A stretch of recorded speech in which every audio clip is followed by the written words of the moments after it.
तो आप भी एक टीचर हैं और क्या बताना चाहते हैं टीचर्स के लिए? कौन सी कमियां दिखाई दे रही हैं टीचर्स में?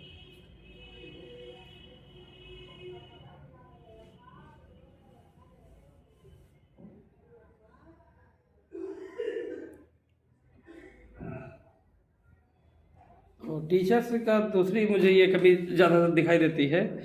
कि ये काफ़ी जो अनावश्यक कार्य हैं उनमें ये अपना समय ज़्यादा व्यतीत करते हैं। अगर जैसे पता लगा, शादी की अगर बात करते हैं, कोई गरीब जो, जैसे गरीब घर में किसी किसी गरीब लड़की की बच्ची की शादी अगर हो रही है और वहाँ अगर कोई दिक्कत हो रही है तो वहाँ जाओ, उसकी कुछ हेल्प करो तो हम आपको अच्छा समझें।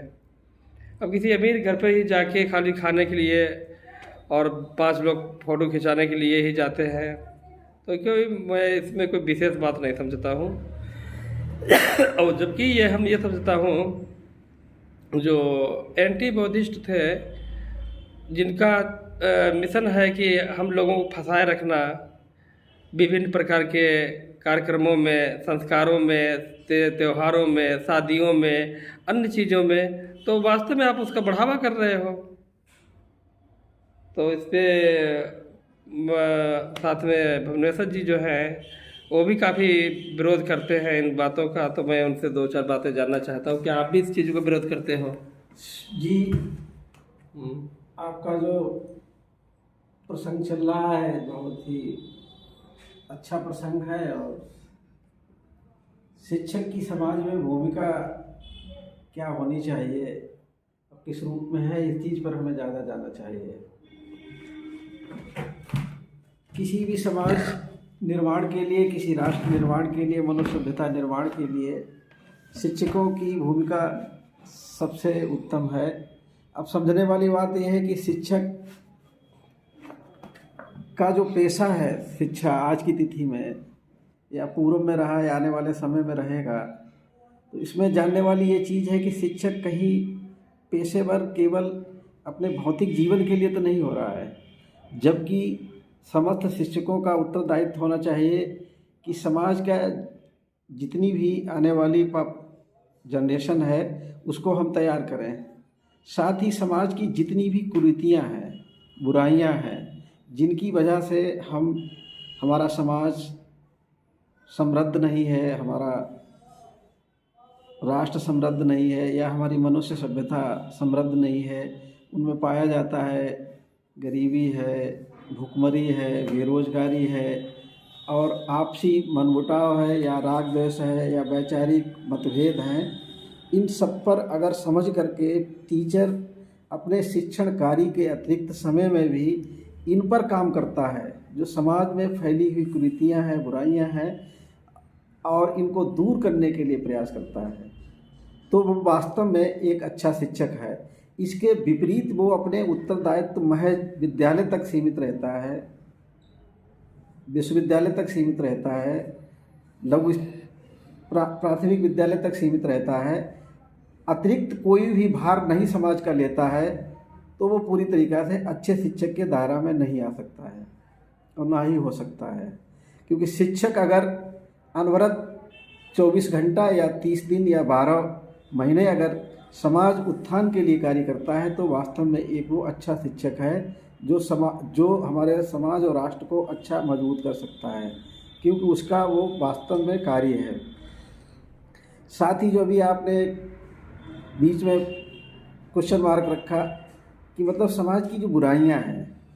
आज की तिथि में देखते हैं हम, जो हमारे समाज में सबसे अहम बुराइयां हैं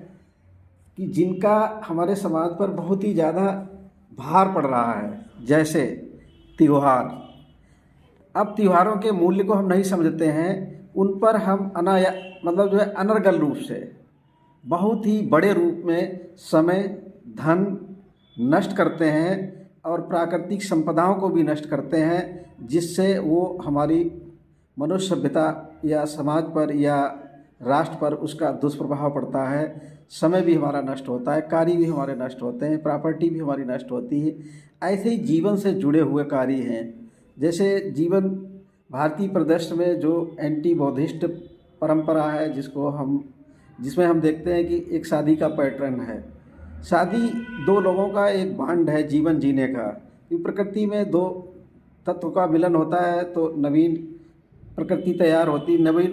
तैयार होती साथ ही और उसकी गति भी होती है। लेकिन यहाँ पर है क्या कि उसको इतना बड़ा रूप दिया गया है, इतनी उसमें जटिलताएं शामिल की गई हैं कि अब शादी हो रही है, उसमें दो फैमिली ही नहीं, उनसे जुड़े हुए लोग महीनों अपना समय नष्ट करते हैं। और देखा जाए कि उसमें इतना समय जाता है कि एक आदमी जो 365 दिन होते हैं उनमें अपने पूरे दिन साल भर काम करे तो वो काम निपटा पाए, तो इतना श्रम उसमें नष्ट हो जाता है। इसी तरीक़ा से उनसे जुड़े हुए अन्य कारक भी हैं। बच्चा जब पैदा होता है तो उसके बर्थडे, तो बर्थडे का तो मूल्य यही है कि जो जिसका जन्म हुआ हो गया है, अब उसको हमें ऐसा नागरिक तैयार करना है कि वो आगे मतलब जो है समाज और राष्ट्र को मजबूत करे, मनुष्य सभ्यता को मजबूत करे, ना कि वो इन चीज़ों को मनाता रहे कि अब हमारा जन्म हो गया है। अगर हम उसके अंदर अच्छी शिक्षा नहीं डालते हैं, अच्छे कौशल नहीं डालते हैं, मानवीय गुण विकसित नहीं करते हैं, अगर उसे हम ये परिवेश नहीं देते हैं तो पता चलेगा कि वो अपने आप पर भी भार बन जाएगा और समाज पर भी भार बन जाएगा, मनुष्य सभ्यता पर भी भार बन जाएगा। इसी तरीके से अन्य कार्य हैं जो हमारे समाज में यहाँ देखने को मिलता है कि मृत्यु उपरांत जो कार्यक्रम होते हैं, आज की तिथि में हम देखेंगे कि इस समय एक जो त्यौहार आ रहा है होली, इससे जुड़े हुए कितने भी मतलब जो है ऐसे तत्व हैं जो बहुत ही ज़्यादा समय धन का दुरुपयोग करवाते हैं और हमारे जो बच्चे हैं और हमारा जो कार्य है पूरी तरीक़ा से प्रभावित होता है। और ज़रूरत इस बात की है आज की तिथि में कि हम जैसे भारत जैसे बहुसंख्या वाले देश जो विकास की शील की श्रेणी में तो आता है, लेकिन आज भी जो वर्तमान स्थिति है जिसमें हमारा जो हंगर इंडेक्स आता है या हमारी जो प्रति व्यक्ति आय आती है उसमें पता चलता है भारत बहुत पीछे जा रहा है। तो उसका मूल कारण है कि हमारे समाज में जो समाज के निर्धारक हैं जिन्हें हम शिक्षक कहते हैं, वो इन चीज़ों पर प्रकाश नहीं डाल रहे हैं, जिनकी वजह से समस्याएं उत्पन्न हो रही हैं। समाज के जो गैर जरूरी परंपरागत रूप से त्यौहार और संस्कार चले आ रहे हैं जो ना वैज्ञानिक हैं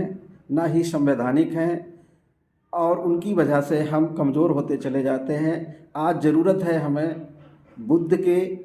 विचारों की, बुद्ध की शैली की, जो पूरी तरीक़ा से हमें नेचुरलिटी देती है, प्राकृतिक स्वरूप देती है। दूसरे रूप में हमें आज ज़रूरत है संविधान में जो निहित किया गया है कि हमारी सोच वैज्ञानिक हो और जितनी भी पदार्थ हैं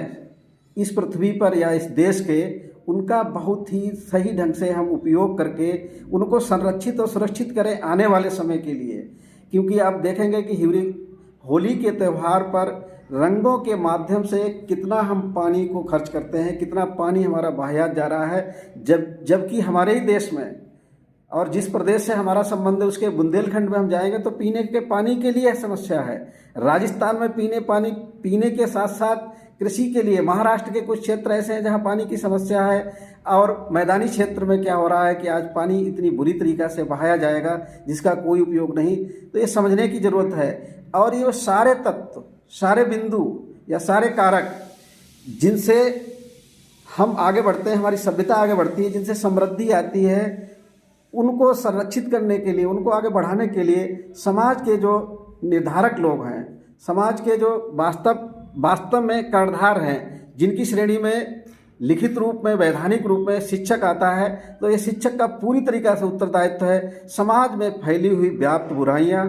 समाज में व्याप्त कुरीतियाँ, समाज में व्याप्त पाखंडवाद, समाज में व्याप्त अज्ञानता, अंधविश्वास, इन पर काम करना है, इनको दूर निकालना है और कैसे इनका निर्माण हुआ, इनसे क्या क्या नुकसान हो रहा है और इनकी वजह से हमारे देश और हमारे समाज का क्या नुकसान हुआ है, इन पर प्रकाश डाला जाए, इनको बताया जाए और इन्हें समाज से बाहर किया जाए और दूसरा समाज का निर्माण किया जाए जो विज्ञान पर आधारित हो, संविधान पर आधारित हो, स्वतंत्रता पर आधारित हो, समानता पर आधारित हो, भ्रातृभाव पर आधारित हो, समृद्धि पर आधारित हो। और समृद्धि के जितने भी भौतिक कारक हैं उनको हम ज़्यादा से ज़्यादा आगे बढ़ाएं, जिससे हमारे समाज में जो बीमारियों से संबंधित जितने भी रोग हैं वो ख़त्म हो, समाज में जिन चीज़ों से हमारे आवागमन के जितने भी साधन हैं वो उच्च हों, हमारे विद्यालय इतने अच्छी अवस्था में हो, जहाँ पर हमारे आने वाले बच्चे पूरी तरीक़ा से शिक्षित होने के साथ प्रशिक्षित होने साथ भी उनके अंदर जितने भी मानवीय जीवन को आगे बढ़ाने के लिए जितने भी कौशल हैं वो सभी उनके अंदर हों, और साथ ही पूरी सभ्यता समृद्ध हो, और जितने भी हमारे कुविचार हैं या वो विचार हैं जिनसे समाज में या मनुष्य जाति में आपसी भाईचारा ख़त्म हो रहा है, उनको पूरी तरीक़ा से ख़त्म होना चाहिए। और इसको ख़त्म करने के लिए जो भी शिक्षक, चाहे वो परमानेंट के तहत हों या सोशल रिफॉर्मर के तहत हों, उनकी पूरी जिम्मेदारी है कि उन सभी कारकों को पहचानें, उन सभी कारकों को जानें, उन सभी कारकों से लोगों को परिचित कराएं कि जिनकी वजह से हम अज्ञानी हो जाते हैं, जिनकी वजह से हम कमज़ोर होते हैं, जिनकी वजह से हम गरीब होते हैं, जिनकी वजह से समाज में बंटवारा होता है, समाज में वर्गीकरण दिखाई देता है, समाज भिन्न भिन्न स्वरूपों में दिखाई देता है, उनको दूर करें और उन कारकों को वापस लाएं, उन कारकों को और बढ़ाएं जिनकी वजह से पूरा समाज, पूरा राष्ट्र एक सूत्र में बंधे, सभी एक हों, सभी खुशी के साथ जिएं और सभी समृद्ध हों। बहुत बहुत धन्यवाद। वीडियो बहुत लंबा हो गया। बहुत बहुत साधुवाद सुनने वालों को। बहुत अच्छा बताया आपने सर जी। तो बात अभी हम कर रहे हैं शिक्षकों के लिए, और आजकल हम देखते हैं यही बात फिर दोहरा रहे हैं। और महापुरुषों को जब हम देखते हैं कि जैसे हमारे एडवोकेट श्रद्धेय सुरेशपाल जी बार बार हमें बताया करते हैं इस बात को कि बाबा साहब डॉक्टर B.R. अम्बेडकर अगर उन्हें कोई दावत पे बुलाया करता था तो वो कह देते थे मेरे लिए खाना मेरे रूम में ही भेज दो, वो क्योंकि अपने समय को महत्व देते थे। तो ऐसे कार्य किए तब जाके उन्होंने ये समाज का परिवर्तन कर पाए, या हमारे लिए उन्होंने हमारे लिए बहुत कुछ किया है। और हमारे समाज के लोग जो है वो समय का महत्व नहीं समझते हैं, बल्कि जहाँ पर उनको समय देना चाहिए वहाँ समय नहीं देते हैं, और बाकी जो अन्य कार्यों में है अपना